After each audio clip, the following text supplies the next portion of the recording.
Hello and welcome to Lesson 9 of the Writing series. Today we're looking at writing a speech. In the previous lesson, Lesson 8, I went over the main features and structure of a report. In this lesson, we will review some elements of a persuasive speech. So speech is a way of communicating to address a person or group of people through talk. In your exam for Functional Skills English, if you are studying at Level 2, you may be asked to write a speech as part of your writing assessment. So speeches may be delivered to achieve different purposes, for example, to persuade, inform, entertain, inspire, or amuse the audience. So one key difference between the way you write a speech and other text types is that speeches are generally written and delivered in the first person, whereas an article, for instance, is written in the third person. Simply put, when you are asked to write a speech, the speech must be written in exactly the same way you would be speaking to or engaging with your audience. For example, through the use of direct address. Referring directly to your audience helps establish a relationship between the speaker and the audience, therefore making the audience feel as though they are or may be a part of the problem as well as the solution. Establishing your credibility is also very important. So, for example, you could talk about what qualifies you to talk about the subject you are delivering. Other features of a persuasive speech include the ability to grab and retain the attention of your audience. Now, one way you could do this is by using shocking statistics or maybe a personal anecdote. Maintaining the attention of your audience throughout the speech is equally important. Now, this could be achieved by ensuring your speech is dramatic and engaging. Towards the end, you could make a recommendation depending on what you would like to leave your audience with. Now, you could think about your final thought on the subject. This part could be worded in a way that makes a huge impact and therefore needs to be thought through carefully. It's a little bit like when you're writing a conclusion, but with the intention to influence your audience. And then last but not least, you must try and end with an impact and use as many persuasive techniques as possible throughout your writing. Let's have a look at some examples of persuasive techniques. So what are persuasive techniques? Persuasive techniques are a specific set of language features that writers use intentionally to influence their readers or audience to see and to agree certain viewpoints. Okay, so now let's have a look at the acronym DAFOREST. Now, DAFOREST represents a list of persuasive techniques that you may use in your persuasive speech. So, for instance, D in DAFOREST stands for direct address. The A stands for alliteration, also for anecdote. We also have F for facts, O for opinion, R for rhetorical questions or repetition, E for emotive language or exaggeration, S for statistics, and T for list of threes. Let's break them down. So let's look at direct address. Direct address is used by writers to directly address their reader or audience through the use of the pronoun you. For example, by the end of this speech, you will know exactly the numbers to play to win the lottery tonight. Using direct address helps establish a relationship between the speaker or writer and their audience or reader, and it makes them feel involved.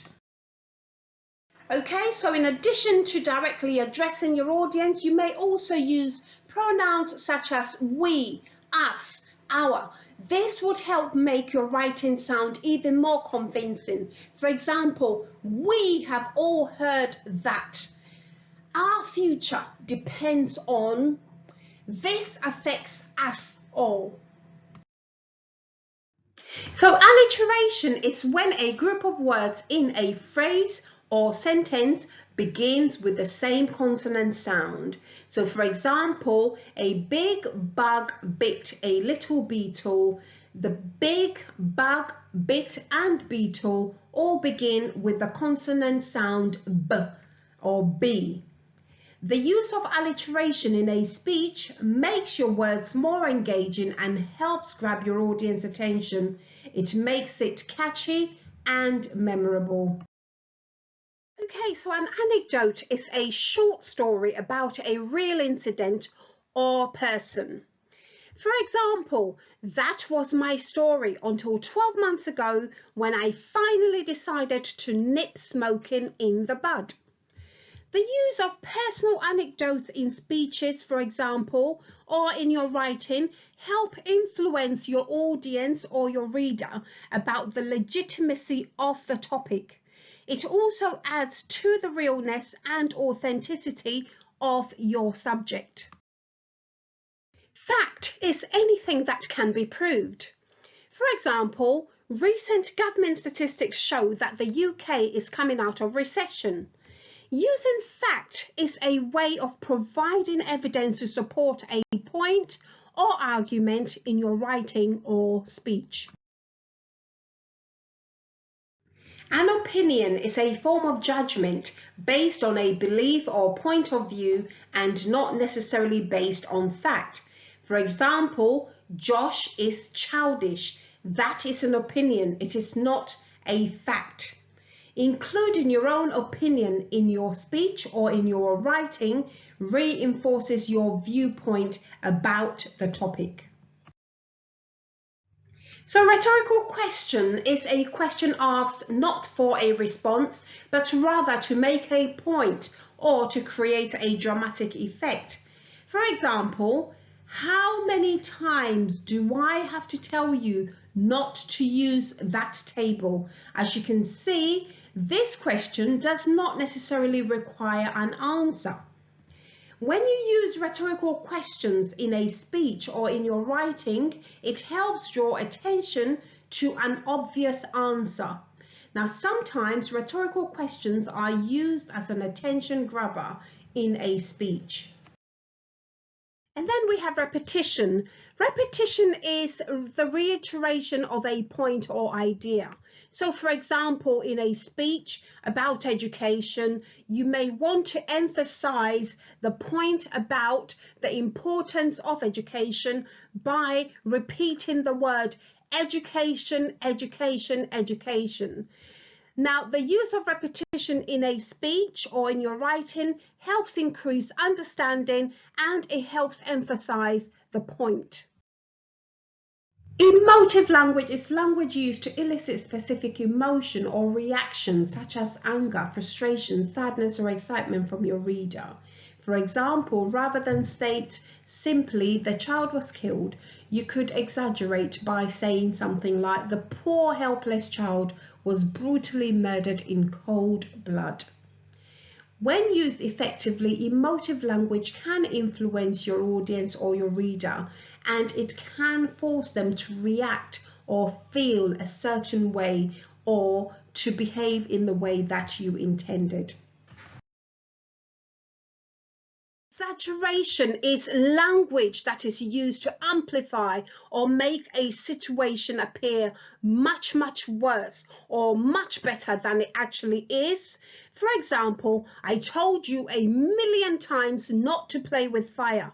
Did I really tell you 1,000,000 times? So I'm exaggerating the fact that I told you not to play with fire. Now, exaggeration often places huge emphasis on ideas or situations, therefore heightening it to make it a lot more notable. Statistics are facts represented in numeric form. For example, recent government statistics have revealed that 90% of adults in the UK are homeowners. When we use statistics as a form of evidence, it helps highlight the importance of the subject and it is one way of proving your point.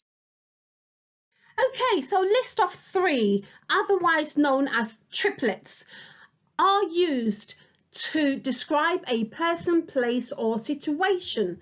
So, for example, the room was dark, cold, and dingy. Here we're using dark, cold, and dingy to describe the room.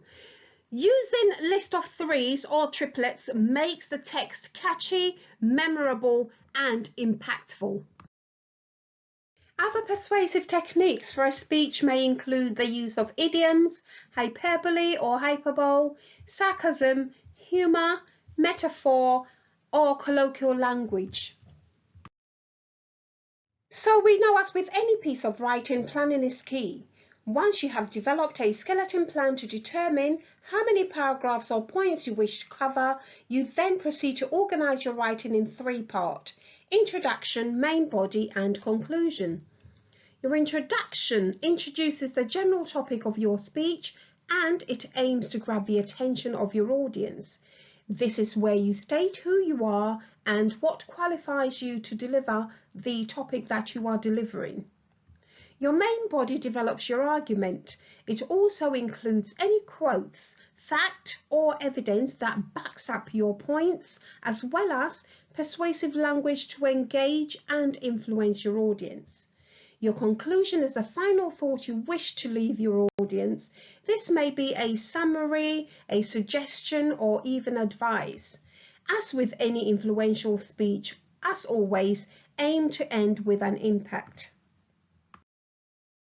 Okay, so now let's have a quick look at some of the persuasive techniques used by this speaker to engage and influence his audience.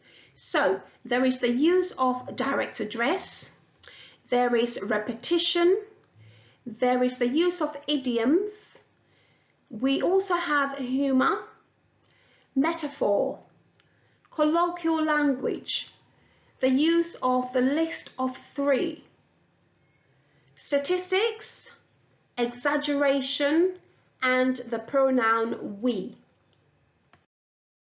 So as we move on from the beginning, we can see that the middle part contains a mixture of facts and opinions that back up his topic.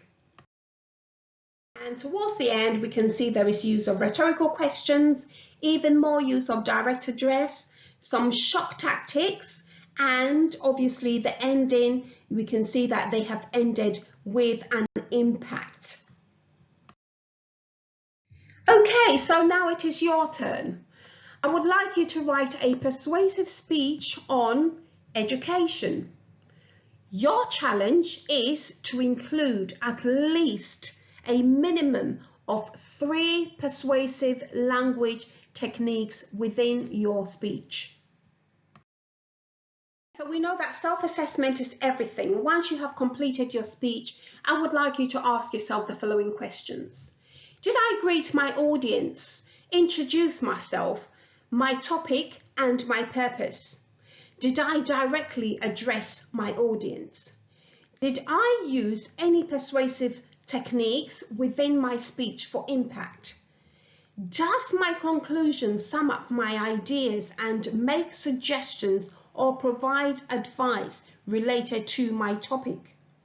Does my speech end with an impact? And did I proofread my speech for spelling, punctuation and grammatical errors? Okay, so would you say you are now familiar with how to write a persuasive speech? I hope so. Okay, so we have come to the end of this session. Remember, good communication is the bridge between confusion and clarity. The question is, which side of the bridge are you on? Until next time, take care. Don't forget to like, subscribe and share, and I will see you in the next video. Bye.